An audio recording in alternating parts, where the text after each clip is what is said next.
Welcome back mga kalahi. So ngayon, dito tayo sa ating breeding area sa battery cage mga kalahi. Ito yung ating mga gagamitin ngayong early bird. Yan, itong henny line na black. Tapos itong gray natin, hatch gray yan. Puppy gray. Cross lahat ito sa Ducas gray. So mga kalahi, so ready na sila. Anytime soon mga kalahi, bali isasalang natin sila. So during priming mga kalahi, nasa limber lang sila, 3x3 para mas maganda yung development na kanilang katawan, yung kanilang fertility, mas maganda mga kalahi.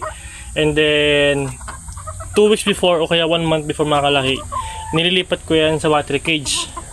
So the reason mga kalahi is para mas accurate yung breeding ko, malagyan ko lang tamang marking yung kanilang mga magiging sisiw, para alam ko o alam ng mga kukuha sa atin kung sino yung parents nila mga kalahi. Ayoko kasi nang labo-labo yung mga anak mga kalahi. Although maganda yung flock mating kung line breed ka or same family line lang gagawin mo mga kalahi. So ito, since kasi na magkaiba yung inahin tapos isa lang yung broodcock, so mas gusto ko mga kalahi na mas naka-separate sila para mas maganda yung magiging breed natin mga kalahi.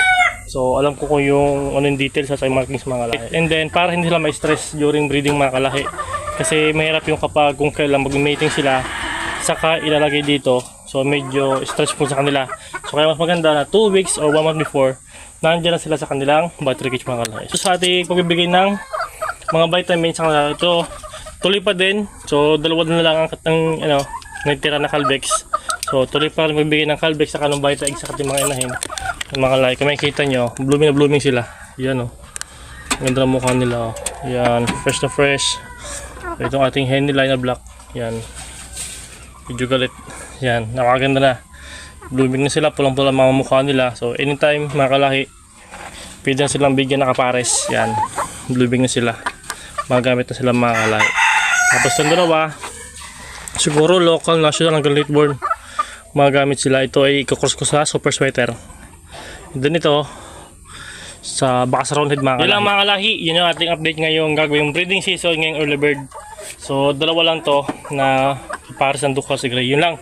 Thank you for watching.